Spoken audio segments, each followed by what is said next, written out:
আসসালামু আলাইকুম বন্ধুরা, আজকে রান্না করে দেখাবো ইলেকট্রিক চুলায় হালিম। রাত প্রায় 9টা বেজে গেছে। হালিম মিক্স নিয়ে এসেছে জীবনের বাবা, হালিম খাবে বলে।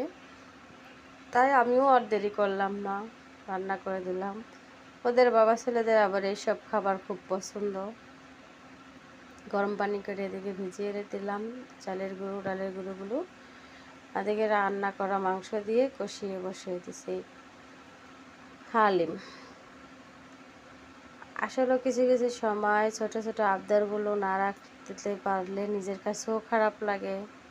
যেহেতু ওনারা পছন্দ করে খায়, তাই আমিও দেরি করলাম না, রান্না করেই দিলাম।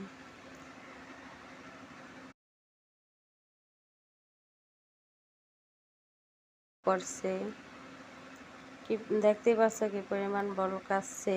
এতে হয়ে গেছে দেখতে দেখতে।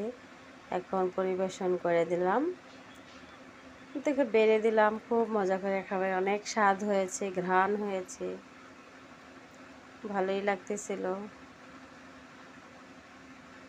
এক কথায় হুটহাট খাবার, এসব খাবার হুটহাট খেলেই ভালো লাগে। এদিকে শসা কুচি, লেবু, কাঁচামরিচ কুচি, পেঁয়াজ বেরেস্তা, আদা দিয়ে ভালোভাবে সব কিছু কেটে কেটে দিয়েছিলাম।